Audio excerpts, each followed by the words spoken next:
So Myles Garrett owning the Eagles yesterday. Interesting. Phillies have trouble scoring runs despite 10 hits yesterday. Rob Thompson admits after the fact that he doesn't regret Jesus Luzardo going out there for the 7th inning. He regrets not having Kerkering ready earlier in the inning. This has been Rob Thompson's one of his biggest problems, just not managing the bullpen well at all, and not pulling the fire alarm when he notices his starting pitcher is starting to lose it. And the Philadelphia 76ers have their schedule come out yesterday. The NBA releases the regular season schedule. They start on October 22nd against Boston in Boston. This week has been one giant, in some cases rightfully so, middle finger to the 76ers. The league says we don't want you on any marquee days because we don't trust you worth a damn. We don't trust Joel Embiid to be healthy. We don't trust Paul George to be healthy. We don't trust Daddy. We don't trust a whole lot of you. And then the ultimate middle finger in all of it. By the way, you're going to have more back-to-backs in the NBA. They're tied for the second most back-to-back games on their schedule in the NBA. Nobody has more back-to-backs than them. 16 back-to-backs. Yeah. All right. Team can't stay healthy in the first place. I think load management with Joel Embiid this year is going to be off the charts, more so than it was even when he was just getting his NBA career underway, actually playing and all that. Boy, not great. Not great. Anyway, we're going to talk more about that on Locked On 76ers later today with Keith Pompey and yours truly. I've heard descriptive terms in my life. And you guys, watch the show, listen to the show, and I appreciate that. And I describe what I have going on in my brain as a Family Guy brain, like just cutaways that are just out of nowhere. Okay. Cam Jurgens might have taken the taco yesterday in that regard when he was asked about Myles Garrett. Now, as a scene setter, everything I'm seeing out of camp yesterday was Myles Garrett was just with great ease getting to Jalen Hurts, getting to the quarterback, was just doing whatever he damn well pleased in yesterday's practice, joint practice, the final joint practice with the Cleveland Browns ahead of 1 o'clock kickoff on Saturday for game 2 of the preseason. So that doesn't make you feel good, especially with, you're optimistic that Landon Dickerson is going to be ready to go come regular season kickoff against the Dallas Cowboys. I mean, hell, Landon Dickerson was walking around practice yesterday with a throwback Eagles pouch bag, duffel bag, whatever, full of beers. And first off, Miller Lite, dude, don't you know a guy that runs Garage Beers? Come on. Anyway, and he's just throwing back beers out there on the field at the NovaCare complex. What a great place to work. He's smiling. Looked like he had a little sleeve over his knee. That was it. Nothing too crazy. Good for him. Hopefully that's signs of things to come as far as him having a quick recovery. But Brett Toth, by all reports, is supposed to be having a good camp now that he's your starting guard for at least the remainder of training camp and the remainder of preseason. But when I see all this stuff coming out about Myles Garrett just slicing through the offensive line, I'm not used to seeing the offensive line, anything negative written about the offensive line. The offensive line, including Jeff Stoutland, obviously, is a deity in the city of Philadelphia. So even though it's a practice, I'm not going to lose my mind over it. I just went, that's interesting. And then I heard Cam Jurgens' description of Myles Garrett yesterday, and I thought these guys are just really impressed with a Hall of Fame talent like Garrett. How helpful is it to have Myles Garrett out there, someone to keep an eye on as you guys are kind of practicing? Just being a football fan, it's fun to watch him just move. He's an alien out there.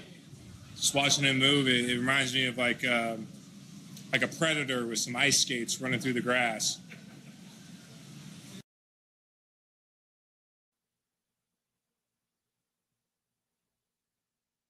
What was that? Like a predator with some ice skates running through the grass. One more time. Like a predator with some ice skates running through the grass. I don't know if you guys have seen the movie Predator, and that's what he's referring to, by the way, just for the record. I don't remember the ice skates. But if he was on ice skates, he'd be Myles Garrett.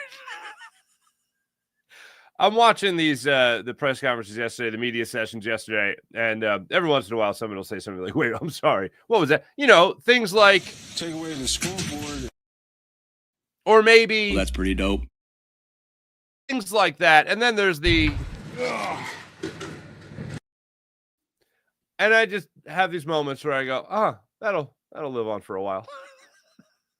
So the alien, the predator on ice skates going through the grass, Myles Garrett had his way with the Eagles offensive line yesterday. Now, Brett Toth, who is, again, starting at left guard right now for your Philadelphia Eagles, there was an interesting thing that Cam Jurgens went on to say of a little bit more substance and what could be out there at the beginning of the season. And I thought this was interesting. It was like the physical aspect of the game Brett Toth has down. And from his experience, Cam Jurgens, in whether or not it's Tyler Steen moving into right guard last year throughout the season at different spots, or it's Landon Dickerson missing some snaps, somebody else coming in, getting those snaps, or right now, like it's Brett Toth coming in. One of the things he said that I thought was really interesting was he talked about how a lot of these guys, they can all do it physically. But then he actually offered a specific criticism of not just Brett Toth, but what, generally speaking, guys do when they come in to get starts or get reps and they're playing with the ones.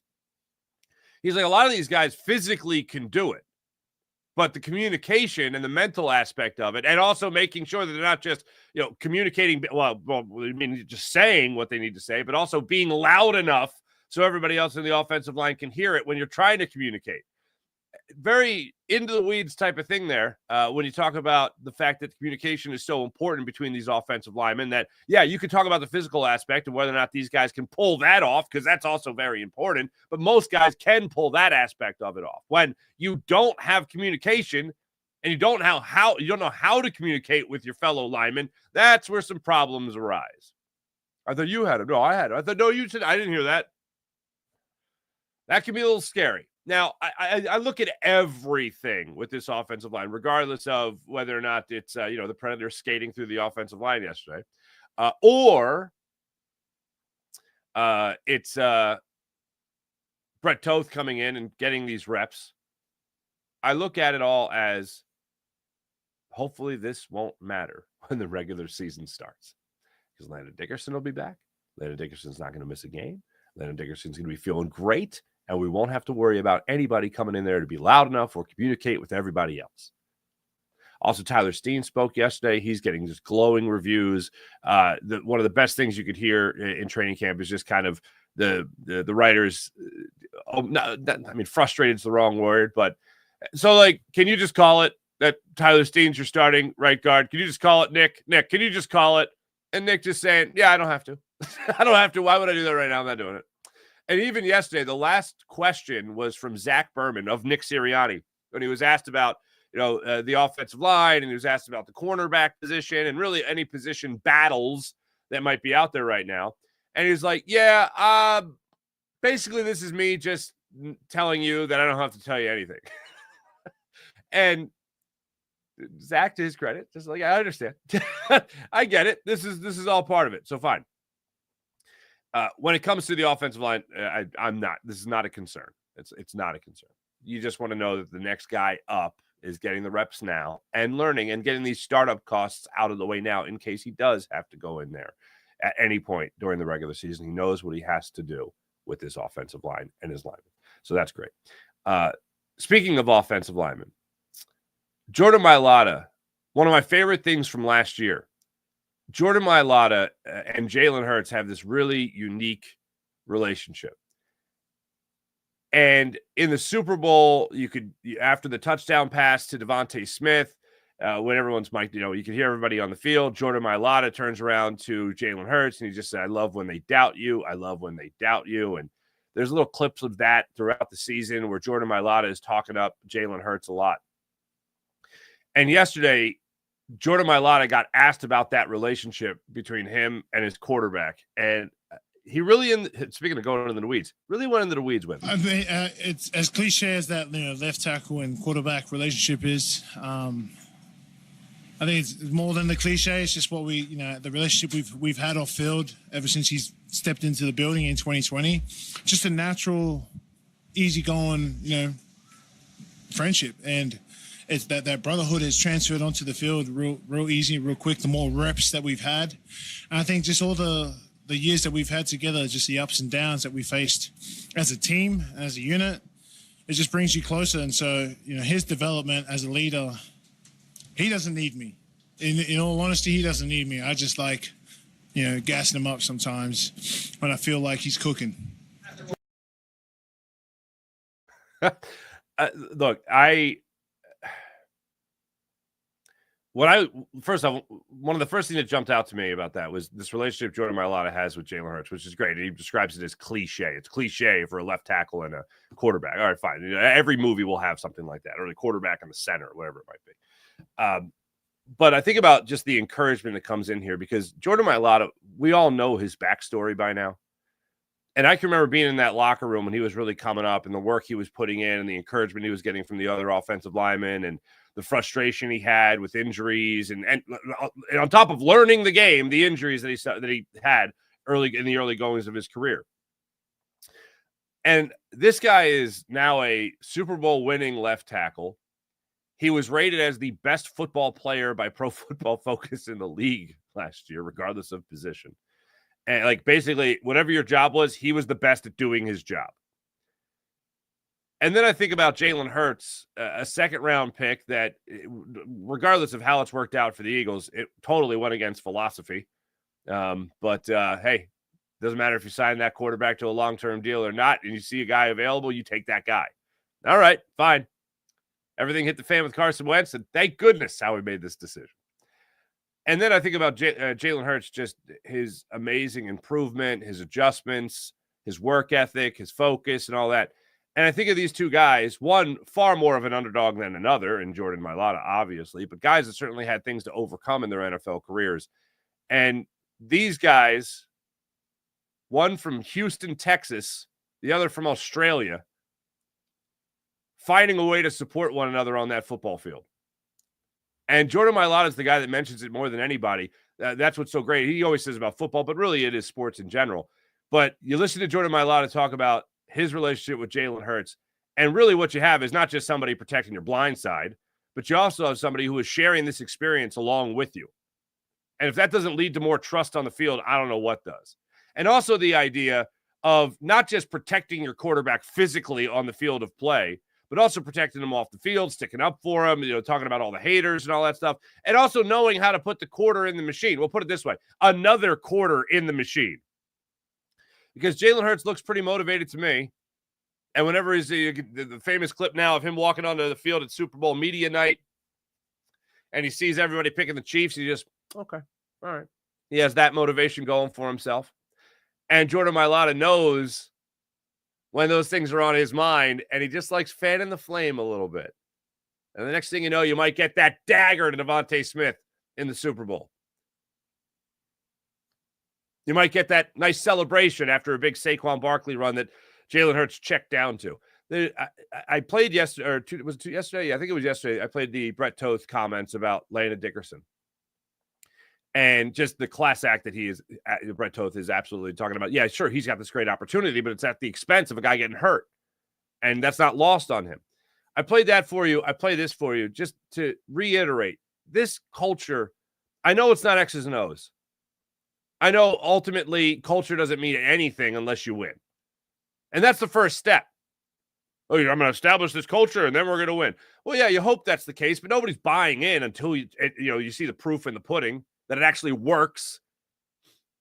Winning solidifies the culture that you want to install. And that's what this Eagles team has. They also have a boatload of talent, which is also pretty damn good. But we've seen talented teams blow up. We've seen talented teams come up short. One of the most amazing things in, I think, all of sports, just in terms of the year the Patriots loaded up with Randy Moss, right, for Tom Brady, they didn't win it.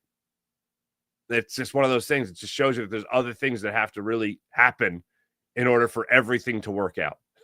In order for, talent can be one thing. And Nick Sirianni, when he gets the team together, he always talks about that for the first time. Talent can win you 10 games. But playing together attention to detail, focus, all that. That's what will win you a championship. Or in the Eagles' case, maybe championships. And this team stays focused on that thanks to the culture. And hearing these guys take up from one another, man, that really gets to it. Whether it's Cam Jurgens talking about Brett Toth coming along, whether it's Jordan Mailata talking about Jalen Hurts, whether it's Jalen Hurts talking about Jahan Dotson, or Johnny Wilson mentioned yesterday that he's talking up his receivers. Saquon Barkley yesterday. Saquon Barkley stood there on the practice field before he walked off, talking to reporters about how much he loves Will Shipley. Like, if you don't think that Will Shipley, if you think that falls on deaf ears with Will Shipley, I don't know what to tell you. And this is a guy that is most likely going to be your third string running back, despite what they did with him in preseason game number 1. This is a guy that's absolutely going to be out there on the football field trying to help you win football games. And you have Saquon Barkley talking him up about how, first in the building, last out of the building type of guy. Work ethic is great. Ability is great. Like, he's going to show people stuff this year. These guys really take up for one another. And yeah, you hear encouragement from other people around the league and on other teams, but just everybody seems to be on the same page here in Philadelphia. Maybe it's because they're coming off a Super Bowl championship. I don't know. And you want to talk about winning, solidifying culture? Well, no bigger win in the NFL than winning a Super Bowl. So any culture the Eagles had just got solidified even more. And listening to these guys talk about it yesterday was great. And it's not always like this. And maybe it's the 20th anniversary of the TO blow up and all that, which I know I've told you guys before. That was my first assignment ever. Was going out to TO's house, and I remember that circus. I remember that vividly, spending the day out there, and 2 days out there actually. And I remember the high hopes that Philadelphia had when he got here, when T.O. got here, and obviously he gets here and you go to your first Super Bowl. We know he didn't play in the playoffs at the end of the season because of the injury. And then you're just like, oh, well, this is just the beginning anyway, so let's go. This will be great. And then everything hit the fan. So you know how not having everybody on the same page could lead to a blow up and an awful year, which 2005 was. So to have it now as strong as you do with the talent that you have on this football team, and as long as Nick Sirianni's here, this is going to be the culture of the football team. As long as Jalen Hurts is here, this is going to be the culture of the football team. And this might sound funny to some. As long as Howie Roseman and Big Dom work together in the way that they work together, yeah, this culture ain't going anywhere. The story came out about this week about Howie Roseman trusting Big Dom. And a lot of us knew this already. But if you're a little up in the air on somebody, maybe they're up in the air on Jalen Carter before they drafted him, they want to understand what really makes this guy tick. Is he really going to, get out there and do what you're supposed to do as a football player and maximize his ability and help a team win? Be a model citizen, so to speak? Within the team, I mean. I don't mean out in the world. Big Dom checks it out. Yeah, you can draft him. Yeah, if that's not power, if that's not sway, if that's not influence, I don't know. If that's not influence on culture, I don't know what is. But they really do have something special. It's easy to look at A.J. Brown. It's easy to look at Devontae Smith. It's easy to look at Saquon, this offensive line. It's easy to look at Vic Fangio and say, oh, these guys are great. These guys are talented. These guys know how to do their jobs. It's easy to look at Zach Bond and see the remarkable season he had last year. But then when you kind of look under the hood for a second and you see what's making all these guys tick and realize that it's the same heartbeat, essentially. It's the same motivation. It's the same fuel. Then you go, all right, this team's going to be pretty damn good. Again, by the way. So really loved a lot of things that I heard from yesterday's practice. One of the other things was, as a matter of fact, Jalen Carter. Jalen Carter yesterday was asked about Jordan Davis. Jordan Davis, just the media, still looking slim, still looking svelte and all that. And Jalen Carter said the thing that I was waiting to hear about Jordan Davis. And that was someone other than Jordan Davis talking about what Jordan Davis could do on the football field. And it was beyond he's slim now and he's got better technique and he's in better shape. It was 3 downs. Filling in for Milton Williams. I'd love to see Moro Ojomo take that step forward. I'd love for Ty Robinson to take that step forward. But the guy that I'd really love to see take that step forward is Jordan Davis. We've talked about how if he does his job on first and second down, you shouldn't need him on third down because he's not rushing the passer. But now that could be different. And Jalen Carter yesterday, when he was asked about the maturation process of Jordan Davis, when he was asked about Jordan Davis and the new shape that he's in and all that, what can he do this season? He goes, oh, Jordan Davis is going to be a 3-down lineman. Huh. That's a good goal. And that's the goal that Jordan Davis had towards the end of last season. That's the goal Jordan Davis had throughout this offseason. And Jalen Carter is talking about him like he's going to be next to him quite a bit in the upcoming season. Not just for, the 37% of the snaps that Jordan Davis was out there for last year. But maybe the 75% of the snaps. Maybe the 70%, maybe the 80% of the snaps. If you have that going on and that's working out well, and you still have Moro Ojomo, let's not forget that basically a lot of times you'll see 2 defensive tackles and a nose tackle essentially in Jordan Davis. Maybe not this year, but maybe you'll have more of the 2 defensive tackles. But you're going to have other guys out there. Moro Ojomo is still going to get his opportunity. Ty Robinson's still going to get his opportunity. Gabe Hall still get his opportunity. Very interesting how much one guy getting in shape can really affect the rotation of that defensive line. And I don't know, maybe Jordan Davis is looking at this like, okay, all right, $13 million, essentially on a 1-year deal with my rookie extension getting picked up. Now I can really prove it. It's not unlike somebody like a Mekhi Becton last year signing a 1-year deal. All right, let's see how this goes. Oh, I can play guard? Let me cash in the offseason. That's what he did. Now, what you obviously hope for is that Jordan Davis cashes in the offseason, but he doesn't here. He stays here. And then you have that work. That'd be great. So loved hearing that from Jalen Carter yesterday at practice. A couple of things that Nick Sirianni got into when he was addressing the media yesterday. He's for a guy that is always telling you that he's not that you can learn more from open practice. You learn more from joint practices than you do from a game. I'm never going to believe that. I don't care. A game is the ultimate competition. Yeah, I'm not saying it's nothing. I'm not saying practice is nothing. I'm not saying joint practice is nothing. I'm not saying that you can't see a defensive back in this case compete with a wide receiver like Jerry Jeudy compete against Adoree Jackson or Keely Ringo and say, oh, well, you're not going to. It's not like you're going to look at that and be like, well, I got nothing out of this. No, of course you're going to get something. But I'm never going to believe that in a game situation, like, playing in a game, that isn't the ultimate test to what a player can do. A lot of people are good at practicing. But when it comes to actually putting up, they might clamp up. So either way. So when you talk about like winning a practice, for instance, I'm like, okay, whatever. But Nick Sirianni, for a guy that talks about how often the Eagles win practices or win the day or the importance in a joint practice, yesterday was more along the lines of, yeah, we got some things to work on, blah, blah, blah, blah. I'm like, is he going to acknowledge that what everyone else is talking about, that they got blown, their doors got blown off yesterday? That's what Nick Sirianni was talking about yesterday when he was just saying, yeah, we've had better days, that kind of things. Ups and downs was the way he put it. If there's anything he's learned after Landon Dickerson going down, it's that he likes their depth. So it shows he's obviously impressed with what Brett Toth has done to this point. Wouldn't really talk much about A.J. Brown's injury as expected. He's not going to get into that, especially in training camp. Yeah, Nick Sirianni wasn't really all that impressed. Talked about his relationship with Kevin Patullo. Nothing we didn't already know, really.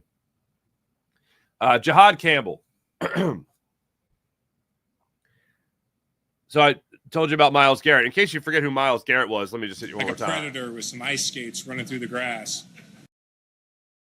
That's who Myles Garrett is. Jahad Campbell, when he was talking to Myles Garrett, a lot was made of those two talking to each other. Like a lot was made with Shedeur Sanders and Jalen Hurts being in a golf cart together, So Jihad Campbell is talking to the media, and he's like, hey, we saw you talking to Myles Garrett. What was going on there? He's like, oh, just two freaks catching up. They're like, all right, cool. All right, that's a good way. Put yourself on that level, man. That's what your mindset should be. There you go. And then he just, they were just talking shop, and the question keeps coming up about outside linebacker versus edge rusher, whether he's going to be playing directly next to Zach Bond or whether or not he's going to be trying to get upfield and get after the quarterback and all that stuff. And again, this goes back to the culture of the guys the Eagles draft. Cooper DeJean's asked about safety, outside corner, nickel. Yeah, whatever the team needs. Quenyon Mitchell's asked about following the other team's number one wide receiver. Yeah, whatever the team needs. Jihad Campbell being asked about playing edge or linebacker. Yeah, whatever the team needs. No, I'm a linebacker. I'm an edge rusher. I got to get me them sexy numbers. No, whatever the team needs. Selfless. That also is the culture of the Philadelphia Eagles. So despite some bad reports out there from training camp and the joint practice, I love at least where this team's head's at. I can tell you that much. As far as your Philadelphia Phillies, good God, man. Good God.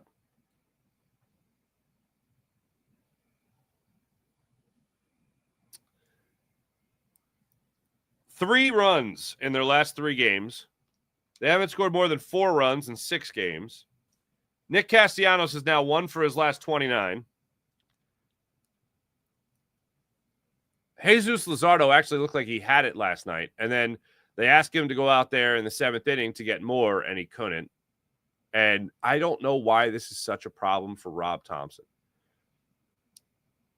When a guy has struggled in games and has had blow-up innings, what is this supposed to be, a baby step forward that he got him out of the game so he didn't allow runs with the bases loaded and nobody out, and then he went to a Ryan Kirkering? I will say this, at least Rob Thompson admitted it last night. I think he said, I will have him ready for Hayes. I said I should have had him ready for Adams, who came up in the game yesterday in that 7th inning and got a double. That put runners on 2nd and 3rd. And then, 2nd and 3rd, no outs. Then Luzardo faced Lyle and walked him. He wanted to have Luzardo against Hassel for some reason in that inning. When, if everything would have worked out, after the walk, you go, all right, that's enough. Let me bring Kirkering in now to have him go against Adams. Adams ended up getting the double. Instead, he waited, which is a problem with Rob Thompson. Like, I used to call him Tinker Topper. I don't feel like he tinkers enough now. Like, the platoons are the platoons. That's what it is. But as far as the bullpen goes, get off your hands, bro. So bases loaded, nobody out. Kirkering comes into the ball game. Garcia ends up hitting for House. And then he flies out to shallow, or actually flies out to 3rd. And then bases loaded, 1 out. Tena comes up. He gets the 2-run double, and that flipped the script. Phillies were up 2-1. They're down 3-2. And that's the way it would end.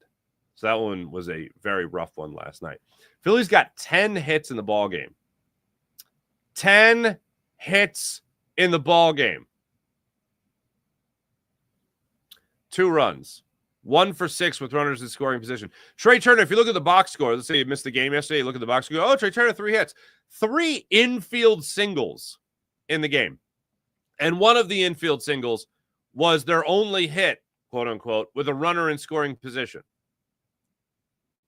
You look at 10 hits and you go, hey, way to go. And then you look at 2 runs and go, wait, huh? What was that? Bryce Harper had an RBI ground out. And Kyle Schwarber missed a home run by about 5 feet and said he put it off the wall for an RBI double. That gave you the lead, the 2-1 lead. You're like, all right, let's go. Let's get something going. But no big hit in this game. I believe the Phillies are now something like 3 for their last 15 with runners in scoring position. It does feel like you're back in the mode of. It does feel like you're back in the mode of home run or bust with this team. Like, that's the only way they're really going to generate offense. Like, you're not getting, a bases clearing double. You're not getting, 2 runs to score with a double in the gap or something like that. It just doesn't feel right now. They're in that mode that I feel like they were in when you watched that Houston series. And it's like, do we just got to deal with this? Because also, by the way, here's a fun fact. The Washington Nationals have the second worst ERA in all of baseball. Now, you might know from the standings that they're a terrible baseball team. Second worst pitching in Major League Baseball. I don't like looking at the Mets losing as a positive, but the Mets did lose last night. They blew the lead. I think they blew 2 leads in that game, as they just continue to be terrible. But it makes me look back at it and go, it doesn't make me look back at it and go, oh, well, at least the Mets lost. No. Phillies blew an opportunity. They've blown 2 opportunities now to really distance themselves. They get up 6 games on the Mets. Good, make it 7. Now you're at 7, make it 8. Like, I know every time they lose, you're not going to win, but last night was a winnable game. Last night was the type of game you think about late in September when you're only up or behind the Mets by a game. You think about a game against the Nationals that was a 1-run game where maybe you get 1 big hit in the game and it's a different story. Like Jesus Luzardo for me. I know we've talked about those blow-up innings that he's had. If you want to talk about the 4th inning, fine. 5th inning, I get it. But when you're going into the 7th inning and your team is only giving you 2 runs of support to that point, like, I ain't going to be that mad at you. And I'm also not going to be that mad when it's like, hold on, Rob Thompson. I thought we established something here. We had something nice, okay? Now, I always, look, Jesus Luzardo needed to be better. Rob Thompson needed to be better. And get him out of there after the first walk. But I thought we had something nice going here, Topper. Your starting pitcher got you 6 strong, all right? Orion Kerkering, Matt Strahm, John Duran, like, where's working it out like that? Where obviously Duran's the last guy in, but Strahm or Kerkering comes in, and they're the bridge to Duran. The runway to Duran? I don't know. I thought we had something nice here. Why did you ruin it, Rob Thompson? But like I said earlier, at least he did say after, oh, well, I in hindsight, I should have had that. Oh, good. All right. Can we learn from this now? Because I'm tired of seeing guys, whether it's Jesus Luzardo, whether it's Mick Abel months ago, go out there and be like, hey, Skip, I definitely don't have it. Oh, I'm still pitching, ball 4. Hey, Skip, I still don't have it. Ball 4. Skip, don't have it. All right, I'll get you out of there. I feel like these guys are begging to be taken out of games at times. Yesterday, it certainly felt like that. Phillies, by the way, have Zach Wheeler on the hill today in game 2. This is a 4-game series against the Nationals. This is going to be, it goes against Mackenzie Gore. This is going to be a very much anticipated first pitch from Zach Wheeler when he takes to the mound at the bottom of the 1st inning in D.C. Very highly anticipated because you see a 94-mile-per-hour fastball from Zach Wheeler again. You go, huh. You see a 97-mile-per-hour fastball, a 96-mile-per-hour fastball from Zach Wheeler. You go, all right, baby, here we go.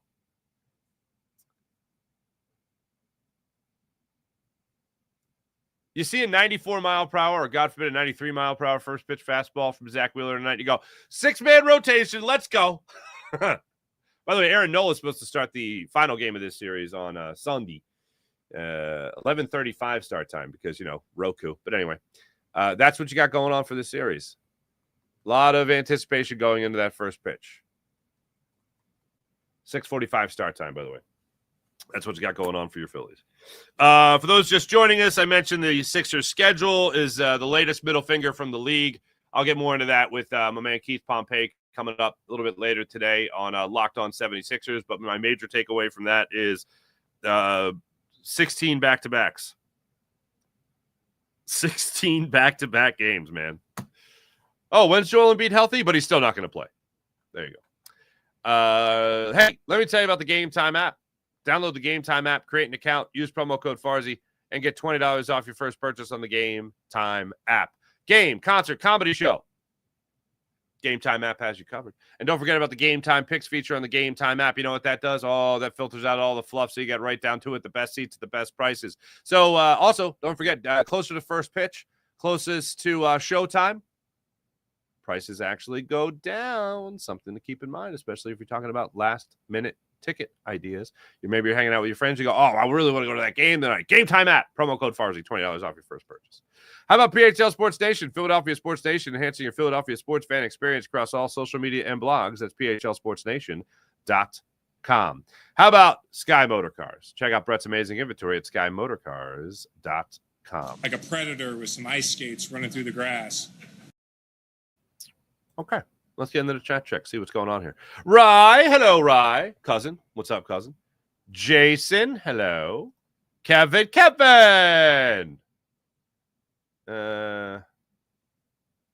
When everyone, YouTube family upset. April, what's up, April?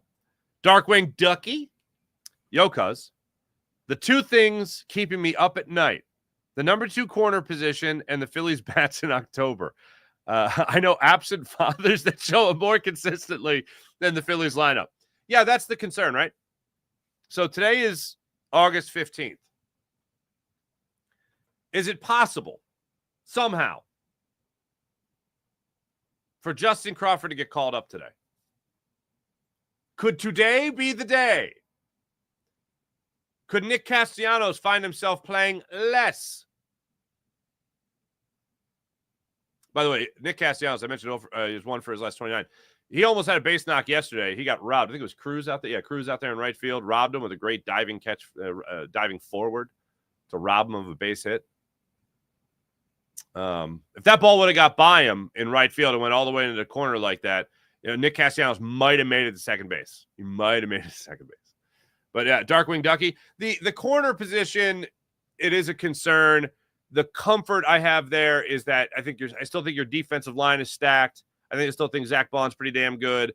That corner is always going to be covering the second best target, and you're going to have Cooper DeJean out there in base coverage. So that's what when I have Ajita about it before bed, before I fall asleep, I just go, Cooper DeJean. I fall asleep. There you go. Jalen Carter breathed down his neck. Oh, that feels better. Thomas, hey, what's up, buddy? Wilbert Montgomery Shipley, love it. Sean Gillespie, good morning. Jason, hey, we need Jordan Davis to be good. He's what makes our defense really good. There you go. Got to stop that run first. I like it too.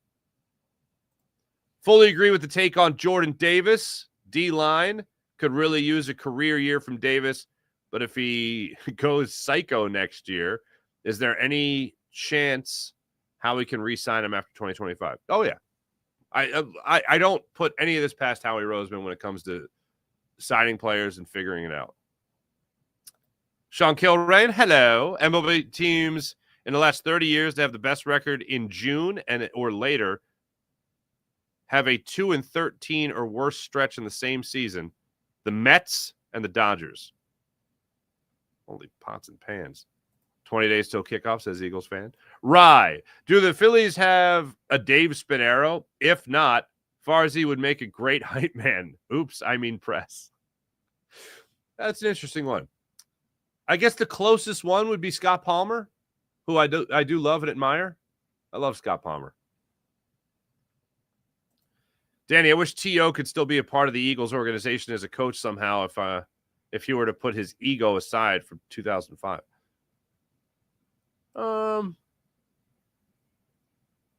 Yeah, I guess. I don't like. The thing is, as talented as he was, I don't trust him. Maybe now I trust him, but I don't know. It's not something I pine over. No, he's got to. I know this franchise needs T.O. involved. I don't know. I wouldn't mind seeing him in a practice, but I don't think coaching's for him. Flyers update: 50 years of irrelevance, but in Danny we trust. I'm in, man. I'm in on the Flyers this year. Oh, happy 20. She looks 24. She looks 24. That's beautiful. Happy birthday to the missus. Danny, Terrell Owens is still an animal at working out. He absolutely is. on his Instagram. Yeah, I'll tell guys, as long as I live, I'll never forget being there. And I'll tell you this one quick story. I think I've told this before. Yeah, I definitely told this before, but in case you haven't heard it. So I'm out there. It's the second day. It's day 3 of the media circus. I was there for day 2 and day 3. So day 3, he comes out and he starts shooting hoops again in his driveway. And he starts walking around talking to media, and he goes, "I'll play anybody here for their check." Now, I was an unpaid employee at WIP at the time. I was called an intern, but I was never really an intern. And I had a job on the street team, but this wasn't a street team thing, and I wasn't being paid to be there. So I wasn't making any money, bottom line. And I go out, and T.O. looks right at me. He goes, "I'll play you for your check." I go, "Yeah, man, let's go." And he bounces the ball to me. And I joke about this with Jason Martinez, my co-host with Eagle Squad podcast, and a guy I've known for 20 years now. And I joke with Jason about this to this day. T.O. bounce passes me the ball. I'm at what would be the top of the key in his driveway. He starts walking towards me to D me up. T.O. is about to D me up. Okay. First off, I'm insulted that he thinks I can't take it. I know, I'm just kidding. But he bounces me the ball. I go back to just start to play my game, little one-on-one. And just before I make my first move, and just before T.O. gets in the defensive stance, Jason Martinez goes, "He's an intern. He doesn't make any money." And T.O. goes, "Give me that ball back, man." I'm like, "Damn it, Jason, shut up!" I could have had my shot blocked into the next yard, which is saying something in South Jersey, by Terrell Owens. Or maybe I cross him over. Maybe he gets injured and can't even play that season anyway. You know, all because he couldn't guard me. He can't guard me. He'd be picking my jump shot out of his eye to this day. Anyway. Yeah, but that was the TO. Those were the TO days. What a circus. Thanks, everybody in the chat. You guys are great, as per usual. Coming up a little bit later today, I'll be breaking it down on Locked On 76 with Keith Pompey. All things on the Sixers schedule. Over the weekend, Saturday, tomorrow, I will be in Phoenixville hosting Jason Kelsey's Brewmite premiere, short film and commercial for Garage Beer. Chuck Liddell, Bo Allen, Travis Kelsey. I don't know if I think Bo Allen's going to be there. Jason Kelsey, he's going to be there. I'm interviewing him, for crying out loud. So, yeah, be having myself a good time over this weekend. Thanks for watching. Thanks for listening. You guys are great. I'll be back with you guys for the Farzy Show Monday morning and throughout the weekend, of course, with your Phillies postcast, except Saturday. Saturday, I'm occupado. Have a great rest of your day, everybody. My name is Mark Farzetta. Like and subscribe to Jacob Media. Like and subscribe to The Farzy Show. Like and subscribe to Locked On 76ers. Like and subscribe to Locked On Phillies as well. Thanks, everybody. Catch you.